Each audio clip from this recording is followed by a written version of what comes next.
that little bit of draw. When you step up to your shots, do you know right when if I'm going to play a draw, I know how far it's going to draw every single time, or is it just kind of a last minute thing that happens with you? It's pretty last minute. Yeah. Very, okay. very last minute.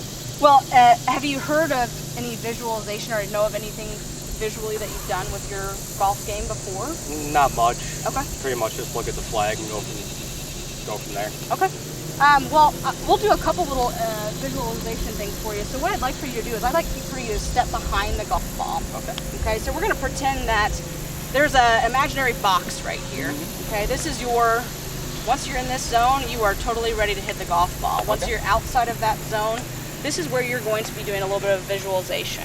So when you set up behind the golf ball and you're looking towards your target from this point, I want you to see if you can visualize your ball flight. Now, whether that means you are closing your eyes or saying what target you're going to let it kind of come over the top of that tree and then pop down towards the hole. I want to see if you can visualize that before you step up into your shot. Okay. So what type of shot are you going to play on this one? I'm going to try to play a draw. Okay. How much of a draw? Maybe 3-5 yards. Okay. Hopefully.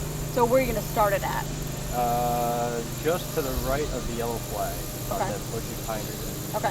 So just to the right of that pine tree. Perfect. Okay. So once you step in to hit the golf ball, you're no longer in your visualization. You're straight into your actual swing itself. Okay.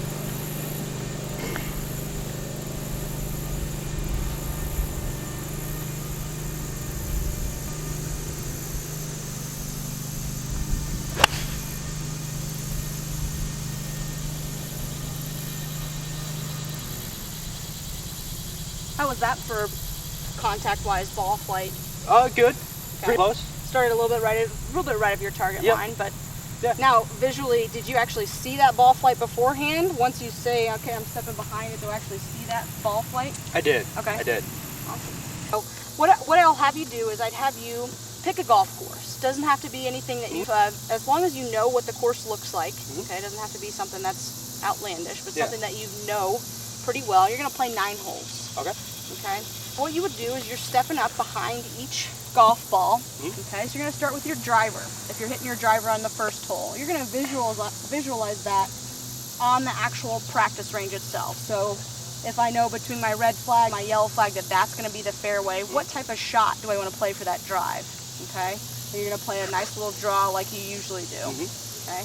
Then you're going to pick up the next golf ball in your pile. Okay. And you play your second shot based on how your first shot went.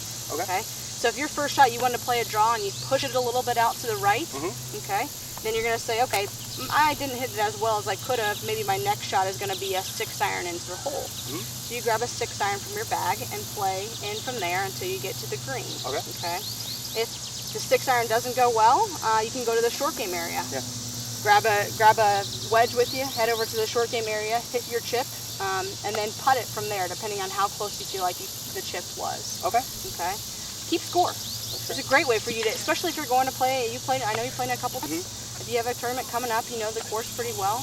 Great way to get a lot of visualization before you play the actual facility. So, awesome. Great practice routine for you there. Short par 5. Here's your second. This is where your drive ends up. Okay, great. So what's your thought process going into this green? What's your distance away? Give me kind of an update of what you're thinking on this. Okay. So I think I got about 205 into a little wind on the left, so probably playing about 215, I would say. But I know it's playing a little hard with it being dry out there, so I know I can probably land it short and bounce it up there. But there is water left. That is a little bit frightening. So, you know, usually I would try to just play usually that's a good 4-iron for me, 210. But make sure I play it, just a little right of the green. Hopefully it draws in. If not, if it goes straight, I got a pretty easy up and down for birdie. Okay. And what is your miss typically with your 4-iron? It is a hook, which would not be great. Okay. So I'm probably going to play it a little more right than usual, just in case. So, of the times you played this hole, give me an idea. How many times have you gotten on into and made your eagle putt? Maybe once. Okay. So maybe let's change your thought process here a little bit. Okay. Because now that you've gotten a chance to work on your wedges a little bit, I think the confidence has gotten up.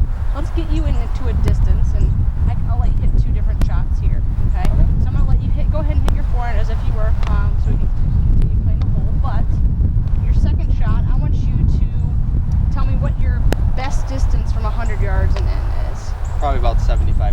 Perfect. We're gonna get the club to get you to that 75, 80 yard distance. So go ahead with your 4-iron. We'll see where this one ends up, but I want to kind of